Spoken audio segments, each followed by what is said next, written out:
I checked my last prescription of the day at the pharmacy at St. Joseph's Hospital in Portland, Oregon, then glanced at the clock on the wall. 3 o'clock. It was Thanksgiving. I was home early to prepare dinner for my family. Harper, you've had a tough day. It's a special occasion. My close colleague Nina smiled as she walked by. I nodded, took off my white blouse, trying to hide my excitement. Yes, this is the first time in almost 3 years that our family has dinner together. My name is Harper Lane, and I have been a pharmacist in the hospital system for over a decade. I am not as good at expressing my emotions as my sister. I know that, but I love this job. Compounding medications, advising on side effects, remembering every little detail about a medication. It makes me feel useful. Every thank you from a patient is empowering. As I packed up in the staff room, I envisioned tonight's menu: roasted turkey with garlic butter, baked potatoes with cheese, and pumpkin pie with cinnamon cream. I started prepping yesterday and got up at 5 this morning to tackle the bird. Thanksgiving to me is more than just a meal. It's a family connection that I try to maintain, even when people aren't as enthusiastic as they used to be. As I drove back to our small house in Selwood, memories flooded back of my mother, Valerie, and my stepfather, Frank. My mother had remarried 5 years after my father died of cancer. I had objected, but I had accepted it because she seemed happy. But I had no idea that Frank's arrival would change everything in our home. I was slowly being pushed aside. Mom spent more time at charity events with Frank, and my younger sister, Lexi, seemed to be more prominent and favored than ever. She was a social media presence, with hundreds of thousands of followers. A digital star, Mom would say, her eyes sparkling with pride. And me? I am Harper the pharmacist, the girl who is always on time, always quiet, always responsible. Also the one who is often forgotten. I stopped by the local supermarket to buy a jar of cranberry sauce, the only thing I forgot yesterday. As I walked out of the checkout line, my phone rang. It was my mom. Harper, I'm sorry, but I'm going to be late. Lexi's friend has something urgent to do, and I have to go with her. Mom's voice was hurried but not apologetic. But I've got everything ready. What time do you want to eat? I swallowed a familiar sigh of disappointment. About 6. Try to be home early. Yes, I will try. I'm really sorry. I hung up and stood in the parking lot for a few seconds. Lately, something with Lexi was the excuse for any absence. It could be a botched live stream, a PR event that didn't go as planned, or even afternoon tea with high-class friends. Whatever it was always more important than a family dinner. When I got home, I put on my apron and started on the unfinished business. I put the chicken in the oven, which had been marinating since last night, and then I turned to arranging the plates, chopsticks, and wine glasses. The table was set for just 3 people: Mom, Lexi, and me. Frank was in Seattle on business. I cleared each napkin, inspected each dish with the same meticulousness I reserved for family meals. I had hoped that these quiet acts might somehow hold on to the old family traditions, but it was increasingly clear that I was the only one holding on to the past. Oh my gosh, I forgot the cinnamon. I laughed to myself, flipping back to the pumpkin pie recipe and sprinkling it with cinnamon before popping it in the oven. It was dark outside. The fire was lit. 5:30, half an hour to go. The chicken was cooked to perfection. I took it out to cool and started cutting it up, the breast for Lexi, the thigh for Mom. I remembered their preferences, every little detail. The clock struck 7. No one came. I called. No one answered. By 7:30, the food was getting cold. I felt a slight emptiness in my chest, a familiar emptiness. The doorbell rang. I jumped up. It must be them. But when I opened the door, there was only an envelope on the carpet. Inside was a handwritten note from my mother. Let's go to a Brio restaurant. Have a nice dinner. I was stunned. I read it over and over, hoping I was mistaken. But no, it was obvious. A whole week of preparation, me waking up in the dark alone to cook this meal. And they went to a restaurant? My legs froze to the wooden floor. Before I could react, I heard giggling coming from the living room closet. The door swung open. "Surprise!" Lexi screamed, and Mom laughed. Lexi held her phone, live streaming. My face was on the screen. "See that look on your face, Lexi?" My mother, Valerie, nearly doubled over with laughter. God, it was worth all that acting. Lexi was still live streaming, phone raised high, eyes sparkling with triumphant excitement. I stood like a wooden statue in the warm living room, a stark contrast to the cold that was sweeping over me. "It was a huge success. I really believe it," Lexi exclaimed, pointing the camera at me as if I were just a prop to complete the final scene. The left corner of the phone screen flashed red, live, attracting hundreds, maybe thousands of people watching. Me. The shame piled up, the humiliation was silent. What is going on? My voice broke, soft, as if I couldn't believe the question I had just asked. Mom beamed, as if this were some elaborate comedy show. "It's a prank for Lexi's YouTube channel, a Thanksgiving special. How's that?" I just stared at them. My mind was blank. My heart was pounding with confusion and betrayal. Lexi switched her tone to influencer. "Thanks for watching, everyone. Today's main character is my serious sister, Harper. Happy, lonely Thanksgiving to you." I was stunned to see the person in front of me, the little sister who was pampered everywhere, now turning herself into entertainment material. "Surprised?" Mom added, placing her hand on my back in a dramatic caress. "This is the first time I've collaborated with Lexi on a video. If this video becomes a trending video, I'll get more sponsorship," Lexi said happily, patting my shoulder. "Thanks to your great acting." I looked down at the paper I still held in my hand, the letter my mother had written, tricking me into believing they had abandoned me. My hands clenched. Then slowly, I tore it in half. The sound of paper being torn echoed dryly, like the sound of my heart breaking into pieces. "What are you doing?" Lexi exclaimed, bewildered. "You ruined the footage. I was going to edit that into the climax." I raised my head, looking straight at them. "Do you two ever think about my feelings?" I asked, my voice trembling but not high, as if I was holding back something that was breaking inside.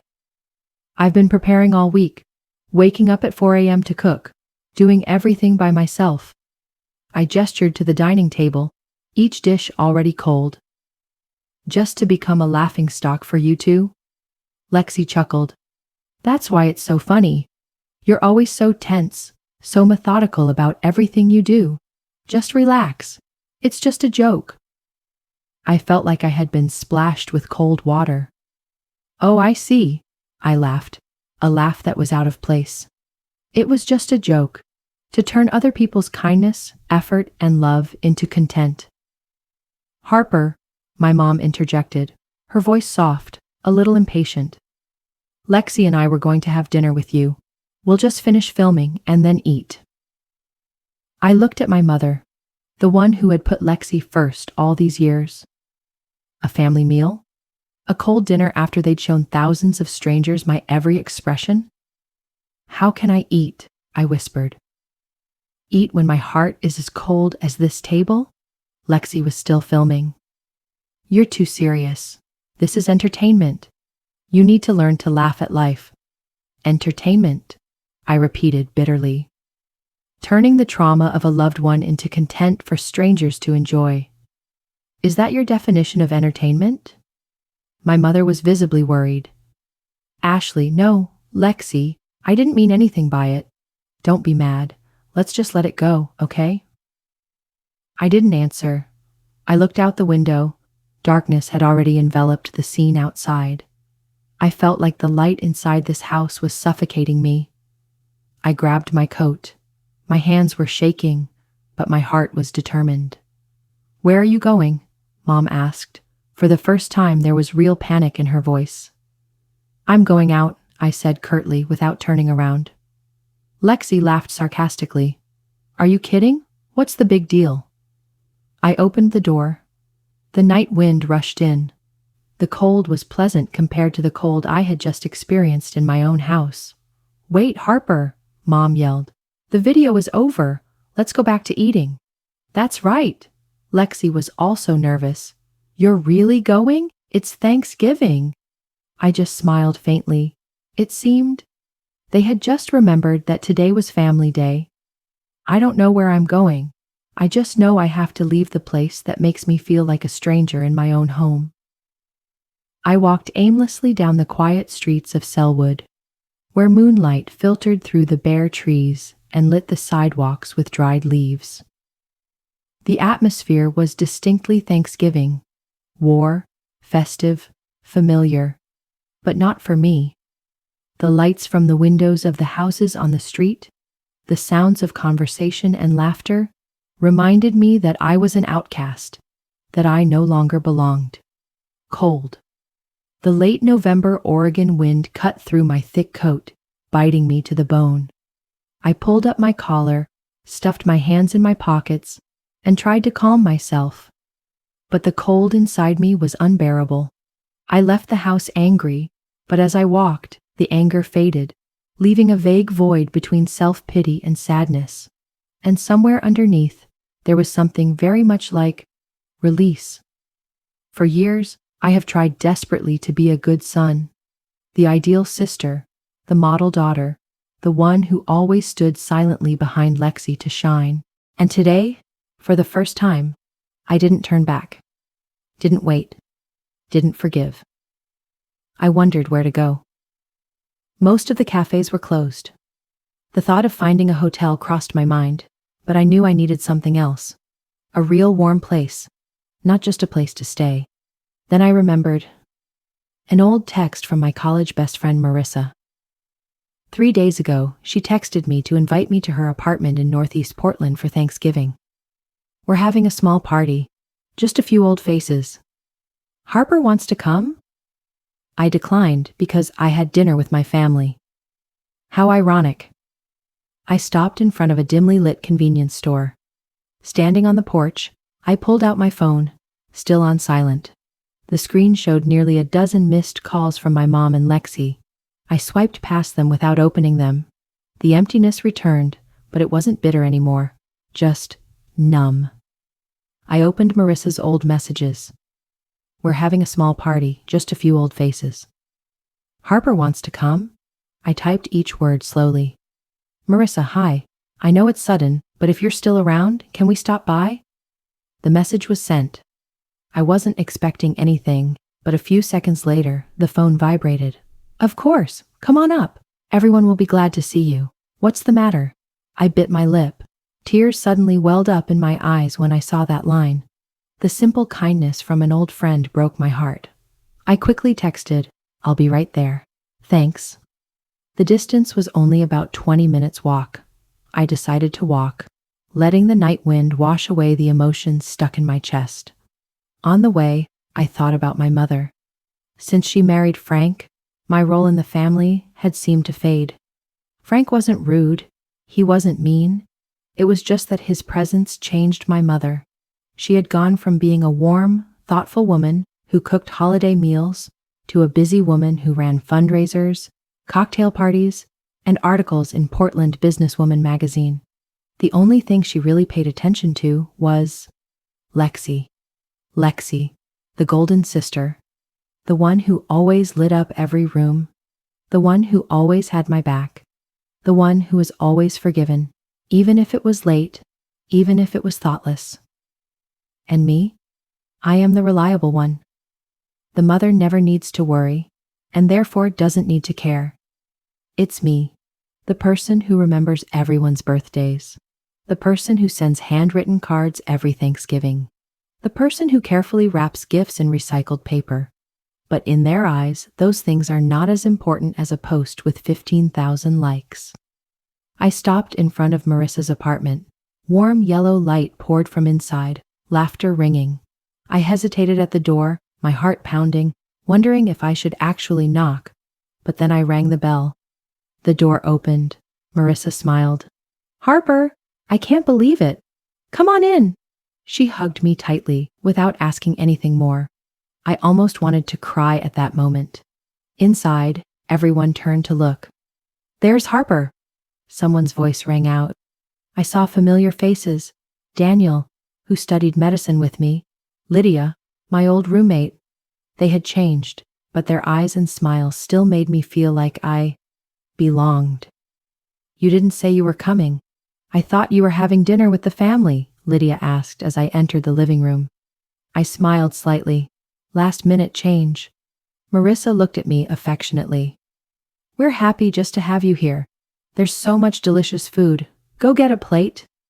The table was filled with traditional dishes: turkey, mashed potatoes, cornbread, apple pie. Things I cooked at home. But here, I didn't have to try to make anyone recognize my efforts. "Wow, who made the green beans? That's great," I asked. Marissa pointed to the kitchen. "That's Elijah's, the chef for today's party. He's opening a restaurant on Alberta Street." A man in an apron turned back, smiling friendly. "You're Harper, right? Did you like the food?" "Awesome, really delicious." "Are you a chef?" he asked. "I am a pharmacist, but I love cooking." "Pharmacist and passionate about food. That's fascinating. You sure have a lot of nutritional knowledge." I smiled softly. "A little." We started talking. Elijah shared his desire to open a restaurant that served healthy, accessible food. He spoke of food as a philosophy of life. Nourish your body without harming it. I lost track of time. The conversations, the laughter, the college memories, everything seemed to bring me back to myself, Harper, before she became a shadow in the Lane family. I know tonight won't erase the old pain, but it has brought back something I'd almost forgotten. I have value even if no one in my family sees it. "Let's take a picture." Marissa picked up the phone, quickly pointing it towards me, James, Emily, and Mark. The flash flashed once, then she smiled and wrote a caption: "A warm Thanksgiving with wonderful friends." Friendsgiving, blessed. She turned to me. "Harper, do you mind if I post it?" Normally, I would say no. I don't like my personal image on social media, especially when my family always says I'm too uptight, out of date. But tonight was different. I felt truly present, appreciated, heard. I smiled. "Go ahead and post it. It's a nice picture." The party continued late into the night, with soft music and warm lights from the string of decorative lights hanging around the apartment. As I was about to leave, James approached me and handed me a small cream-colored business card with a simple restaurant logo. "If you're interested, I'd like to talk to you about menu development. A pharmacist's perspective is unique and essential." I took the card and looked into his eyes. A strange feeling welled up in me, both unexpected and right. There was something very natural about this moment, as if the missing piece had automatically slid into place. Not far away, in the house I had left hours earlier, my mother, Valerie, was standing at the living room window, looking out at the cold Oregon night sky. 4 hours, she said softly, without turning around. I wonder where it went.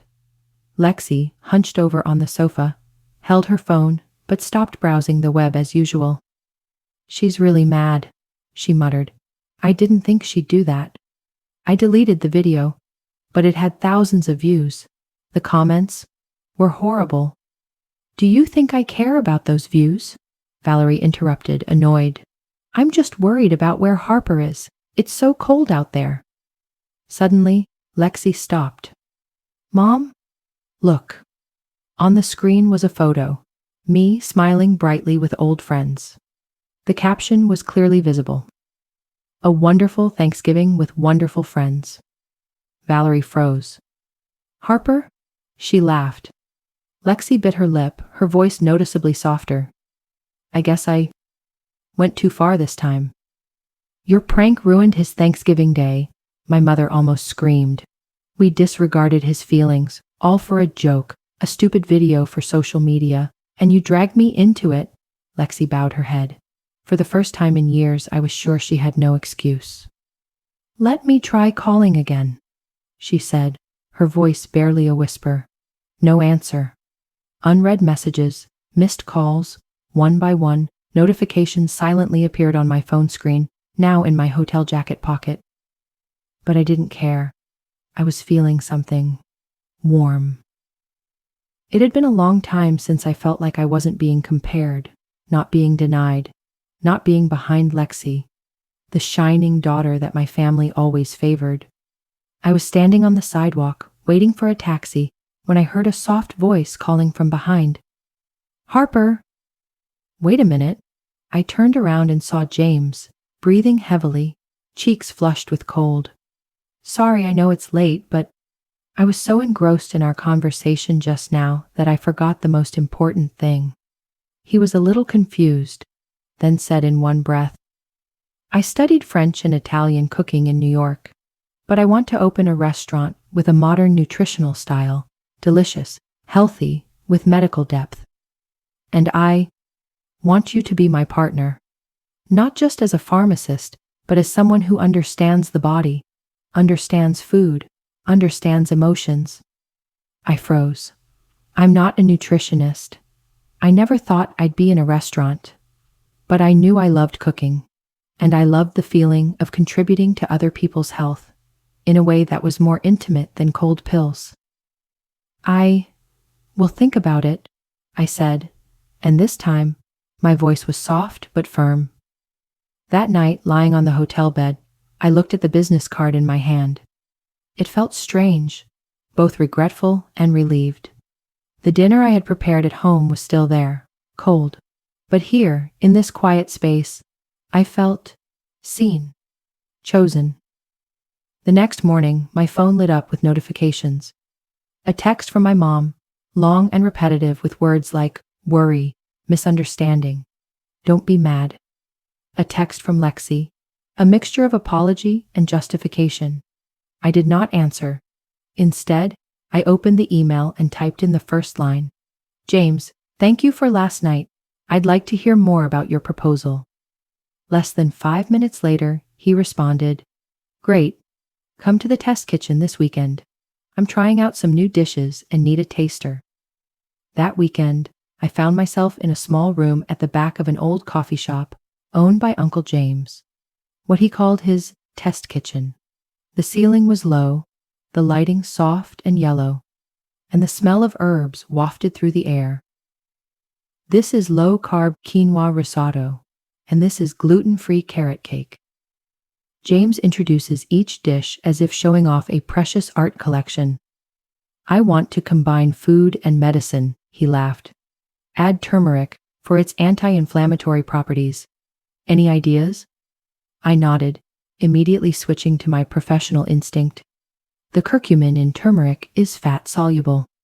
If you add black pepper, it will increase absorption by more than 20 times. James's eyes widened.